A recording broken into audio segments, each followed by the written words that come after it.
Tara guys, samahan niyo ako. Papunta kami ngayon dito sa may tapat ng pamilihan ng 13 Martires, Cavite. Dahil madaming street foods dito, katulad ng calamares, itlog ng pugo, manok, yung mga mahilig sa sisig dyan, at kung ano-ano pa. So nagbubukas sila I think mula alas 5 ng hapon hanggang alas 9 or alas 10 hanggang magsara yung SM. So this is one of my favorite place kasi nandito yung isa sa mga paborito kong street food, which is yung calamares. Meron din silang fried chicken, yung buong manok talaga yung buong piniprito, tapos hiwa-hiwain na lang nila. Tapos yung mga juice na nila yan is 10 piso lang. So after mo maanghangan doon sa mga sauce nilang masasarap, katulad ng mga suka, yung mga special sauce nila, doon ka naman sa juice. So punuan lagi yung mga tao. Lagi lang ako nag-iingat kapag nandyan ako. Ang dinadala ko lang yung ipababayad ko tsaka yung phone ko. Mahirap na kasi minsan or madalas siksikan talaga yung mga tao. Ito yung pinaka-favorite kong juice, yung buko pandan. So 10 piso lang yan. Meron din silang mga sisig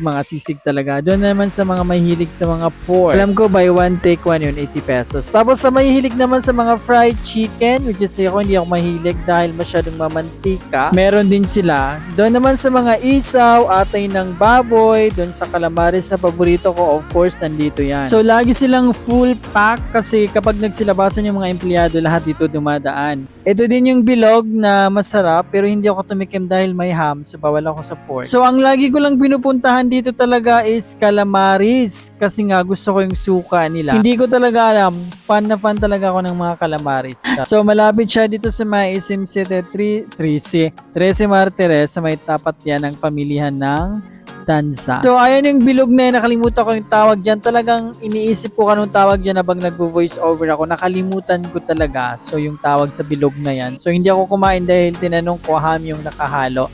Meron din naman daw silang cheese, walang ham, so hindi pa rin ako bumili. Kasi nga, ang pinaka-favorite kong pinupuntahan dyan is yung calamares. Tapos tumitikim din naman ako ng mga itlog ng pugo o di kayong balot. Masyadong magulo yung camera ko. Charot. Tapos ang galing ng business nila, feeling ko nauubos nila lahat ng paninda nila. Meron din silang dynamite. Pero hinay-hinay lang sa pagkain ng mga street food dahil kapag nasobrahan, sabi nga nila, eat moderately. Charot. So, masama naman yung sobrang linis. O, opinion ko lang to, baka i-bash nyo ako. Depende kasi yun sa tiyan ng tao. Ako naman kasi hindi ako lumaking mayaman. So, sanay ako sa mga ganyang pagkain. Yan yung mga tinatawag nating happy pill. Happy pill ba? So, yan yung buko panda na lagi ko binuhos pa ni ate talaga. Yan yung buko panda na lagi ko binibili. 10 piso yan. So, sa mga pauwi naman ng trabaho na walang time magluto ng ulam, meron din sila dito. Medyo namumuti yung mukha ko dahil sobrang lamig kasi nga may bagyong parating. So tuwing off ko or like rest day, parang hindi kompleto yung gabi ko na hindi ako nakakapunta dito. So ganyan nila niluluto yung calamares, tsaka yung nasa kabila naman is yung fried chicken. Tapos masaya dito kasi pagka alis mo dito, busog ka na.